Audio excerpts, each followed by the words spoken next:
लोगन की तीसरी पारी हम काराकाट से शुरू करते हैं। तो इस लाइन में मैं नया हूँ, अभी हम नाम लिखोले पर हमके पढ़ाई करेंगे, आप लोगन से सीखे के बाद तो आप लोगन के बतावे के बाद बेटा तुमको ये करना है और ये नहीं करना है। हमार माई आप लोगन के बीच में फैले दिया ये बोल के कि हम आजू के मारी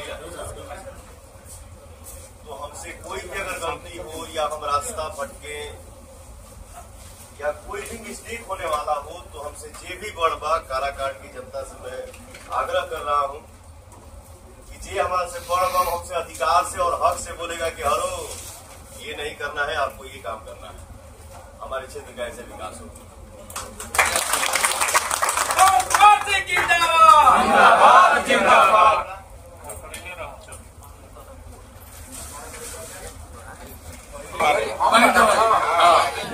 पगड़ी माता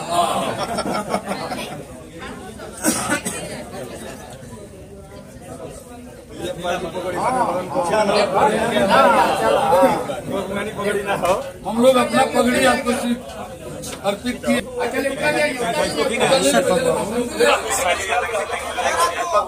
काराकाट के राजा भैया का सर्वप्रथम पवन सिंह जी के नेतृत्व में यहाँ एकत्रित सभी जनप्रतिनिधि एवं सभी अभिभावक का मैं हार्दिक अभिनंदन एवं काराकाट की माटी और धरती का एक इतिहास रहा है कि काराकाट ने जिसको नवाजा है वो सांसद में जाकर मंत्री बनने का काम किया है, स्थापित करने का काम किया है। लेकिन दुर्भाग्य रही है कि जिन व्यक्तित्व को हमने ऐसा व्यक्तित्व दिया वो हमारे मान सम्मान का कभी ख्याल नहीं रखता। 14 वर्षों से लगातार हम लोग सांसद बनाते रहे और 5 वर्ष तक हमारे विश्वास के साथ वो खड़े नहीं रहे।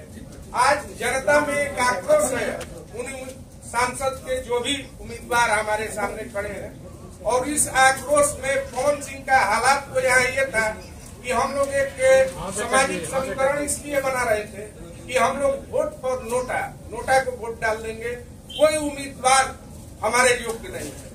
उस बीच पवन सिंह जी का आगमन हुआ और जब ये ज्ञात हुआ कि काराकाट लोकसभा क्षेत्र से पवन सिंह जी चुनाव लड़ने जा रहे हैं तो हम लोगों में एक उम्मीद की किरण जगी कि निश्चित रूप से कोई ऐसा उम्मीदवार है जो हमारे लोकसभा क्षेत्र को देश के पटल पर रखने का काम करेगा।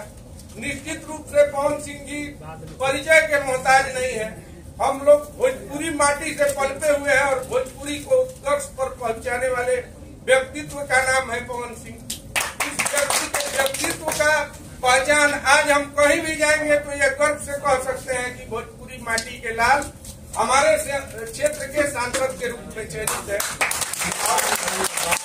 साथियों से मैं आग्रह करूंगा कि इस समाज का सबसे महत्वपूर्ण अंग और बल युवा है, तो निश्चित रूप से आगे आए और अपने आप को हरेक व्यक्ति पवन सिंह समझकर इस चुनाव को कैंपेन करे। निश्चित रूप से ये राजनीतिक व्यक्ति नहीं है, ये अभिनेता के रूप में अपने जीवन को अग्रसर किए हैं। ये एक जीवन का पड़ाव है जहाँ से ये राजनीतिक यात्रा का शुरुआत करेंगे। तो निश्चित रूप से हम लोग अपनी सूझबूझ इनसे शेयर करेंगे। जहाँ भी इनसे गलती होगी मैं सारे मतदाता बंधुओं से क्षमा मांगने का काम करूंगा, इसलिए कि ये राजनीति के क्षेत्र में इनोसेंट है और जो व्यक्ति इनोसेंट होता है उसका जुड़ाव जो होगा वो बिल्कुल जनमानस के हृदय से। तो हृदय सम्राट को मैं निश्चित रूप से कहूंगा कि भारी मतों से विजयी बनाकर हम लोग लोकसभा भेजने का काम करें, जिससे हमारा काराकाट लोकसभा देश के पटल पर रखने का काम होगा और क्षेत्र का संपूर्ण विकास होगा। इसलिए इनके अंदर एक लालसा है, ये ख्याति प्राप्त करने के मोहताज नहीं है। ख्याति तो इन्होंने दुनिया में प्राप्त कर ली। ये अब मोहताज है कि एक राजनीतिक मेरा जीवन हो और उस राजनीतिक जीवन में सेवा भाव।